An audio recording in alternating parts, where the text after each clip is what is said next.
start while it's still hot. So, impressions about the first performance, which is the first in Europe after a lot of years, or it's first now? Like, this is I think our first show in Europe in 10 years, I believe.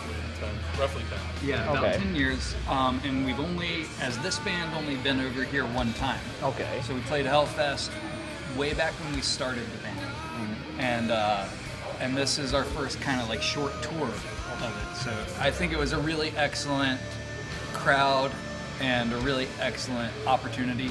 Like, great festival to be part of, but the crowd really made us feel welcome, and it really like kind of, I think, hyped us up for the rest of the shows. I think it was a really awesome, set for us, and a really good feedback. No, yeah, I agree. The festival was amazing. The audience was great. So there's always a little bit of anxiety going into those situations, not knowing how you're going to be received when you're kind of a smaller, marginal band, but no, it was great. There was a bunch of people up front to do the words, and then as we kept playing, we noticed that everyone in the back was starting to get into it too, so that felt good. And, when everyone's enjoying it, you enjoy it more. Yeah. So. Then also different stages that are here in Veloso. We're from Italy, so we kind of do like this long trip to Veloso, which is one of our favorite festivals because it's not so mainstream, but it keeps an underground and intimate atmosphere. But still, like playing the Octagon stage versus the main stages, it makes a really big difference. And in your case, the intimate dimension felt really, really appropriate. And of course, I hope you get to bigger and bigger and bigger stages, but it felt really, really good. So about this short European run, do you have like plans ahead to do bigger tours, or like right now in mind, are there any plans? We'd really like to see you around. We like to do as much as we can. It's tricky for us because we're like two of us are older guys with families and day jobs, so we have to kind of work around that. But this is our passion, so we do what we can to do as much and make it work as best as possible. I know, we're looking to get back over here maybe summer of next year to some capacity to do some more shows in Europe and do some more shows in the States throughout the year. But we just kind of see what comes our way, and we go at it when we can. Yeah. So you have a new EP out tomorrow, if I'm right.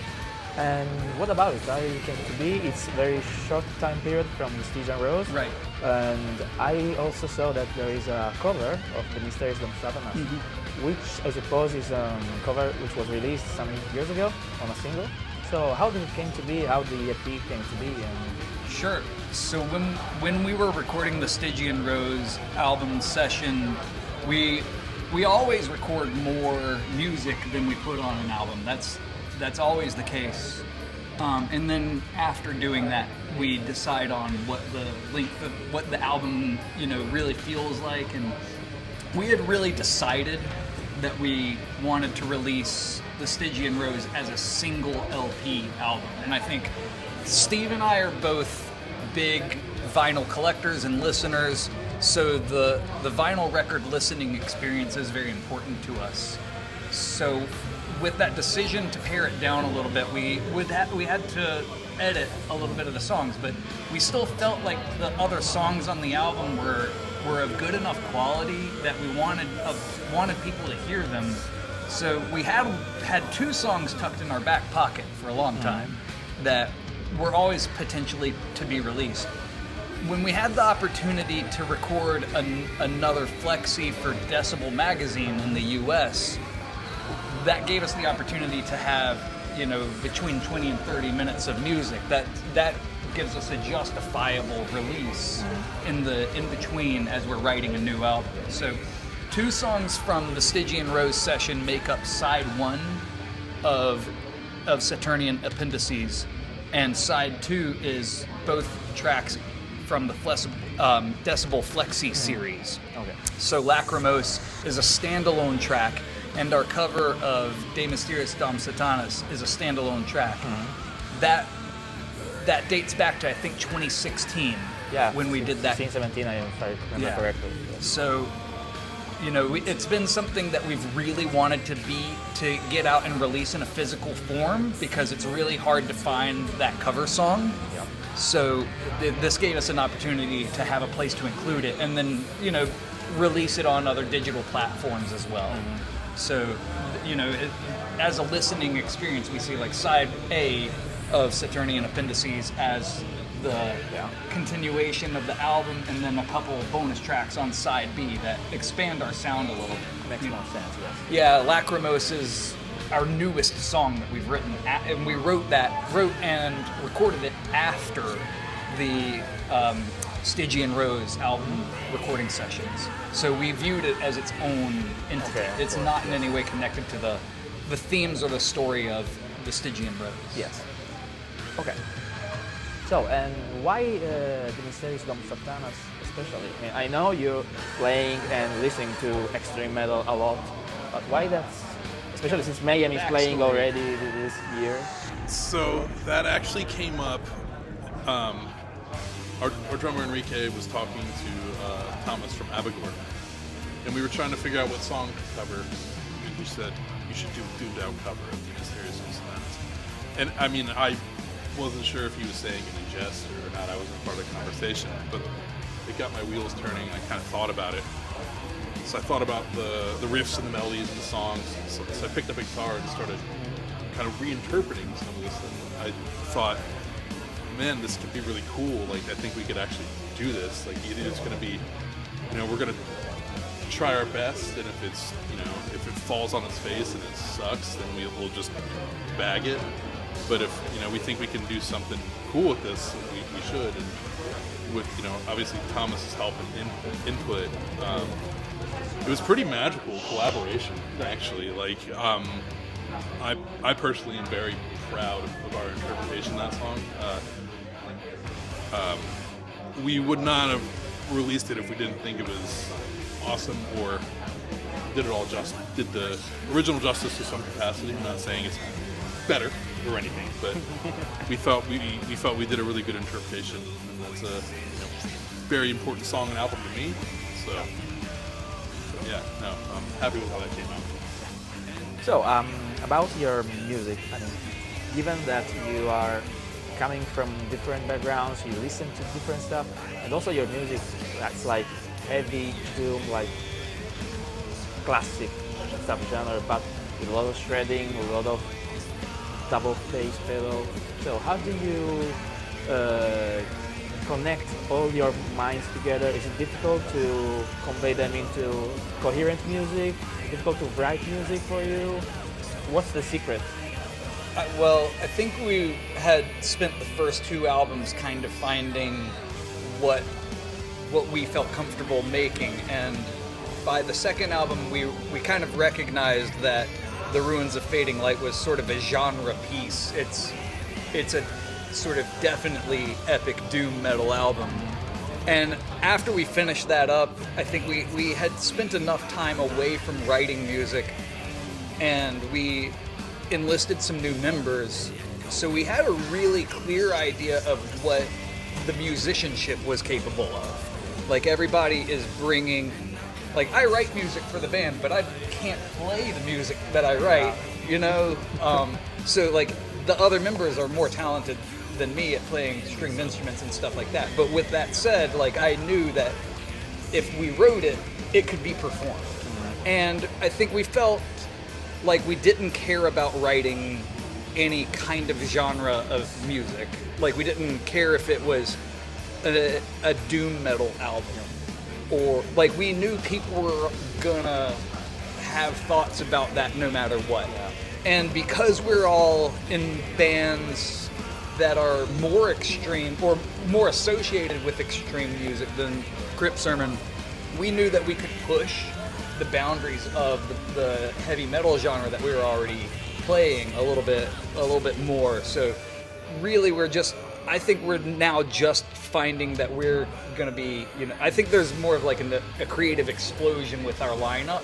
Like, we're really capable of writing and performing any type of music. It's gonna be heavy metal, but we don't care if it's doom metal or black metal or whatever name you call it. It's not like it's gonna be dark. It's gonna be heavy. Maybe there will be quiet moments too. That we just don't feel limited in the way that we did before when we had the label doom metal. I think we're always gonna play doom songs, but we play heavy metal, and for heavy metal fans. Yeah, I mean, it's in our DNA. It's going to be there, but I just think, I'm not trying to bum anybody out who likes our first two records in particular, but I do feel like we're kind of forming more of our own identity now, our own personality within the genre and the scene. Yeah, in fact, this Stygian Rose, after listening to it, apart being one of my highlights of last year, it felt like really a higher step in contrast to what we did before, and I think people recognized it, and because as far as I saw it on the internet reviews, it's been critically acclaimed basically everywhere, and so I suppose you're happy with the reception, and it's been. Do you have any indication since like you never played Europe like now, if it's been received as well in Europe as it did in the United States? Is there any difference? I don't really know. I mean, I think this is the first time we did, very well. I guess in our little genre, marginally in the States, it's the best we've ever done there. But I don't know. I would assume that since the metal scene is so much bigger over here, that it's doing better here, but I actually honestly don't know. Supposedly. We've always been much more popular in Europe than the United States. I feel like most of the feedback that we get as far as like fan emails and stuff like that always come from Europe. Okay. And people show up to our shows in the States, but I think we've definitely felt like a band that is growing in the United States. And while this is our first time over here, I was sort of surprised to see how many people in the audience were singing along and just clearly knew our music. Like that, we have a lot of feedback in the US and like stuff happens that are sort of atypical of our style of music. Like we get mosh pits and stuff. But like, I think people respond, like I don't think people have, well, I guess we haven't played enough shows to know yet, but I don't think we've had people in the States sort of like absorb the music as deeply. I feel just because I think heavy metal is much more popular in Europe than it is in the United States.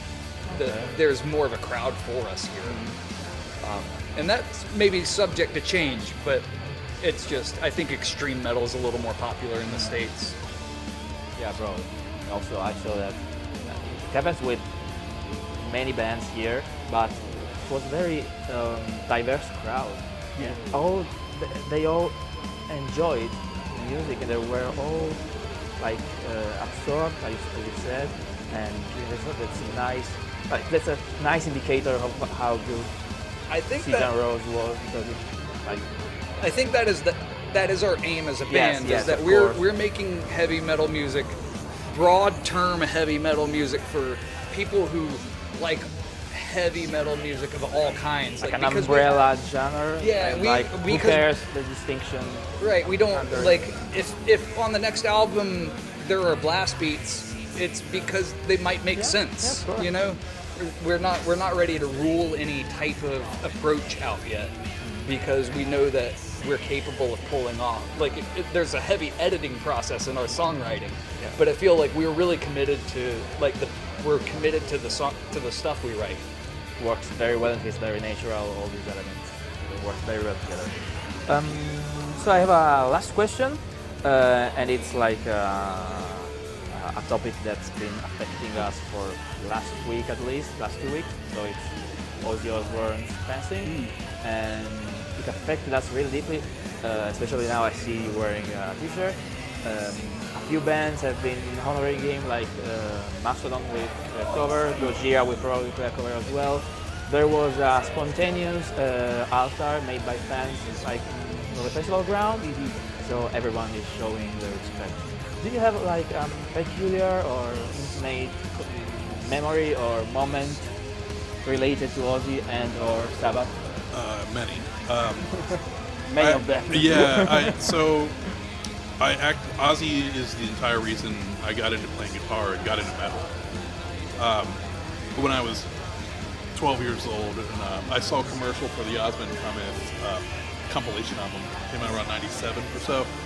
I saw a commercial for it, and I don't know, it was just some clips of classic Ozzy songs. And I remember what I was doing at the time, but then I stopped to watch this commercial. I'll never forget like the gold cross cascading towards the screen. And we were in Walmart of all places one day with my mom, and I really wanted this album, and I begged her for the tape because I knew I could probably get her to buy me the tape. Mind you, I'm like 12, so I don't have any money. It was because the CD was like $20, $25.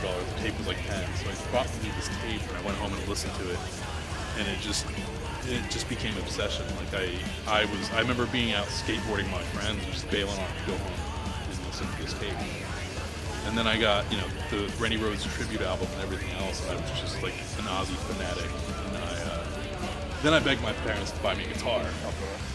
So yeah, no, it's been, what's not to say, like greatest of all time. It's just, at least in my opinion.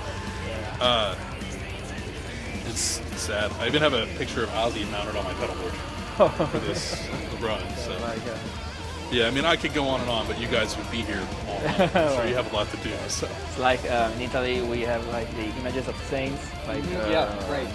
wallet size. It's called Santini, something like that. So that's a wrap for us. Thank you for having us. Thank you.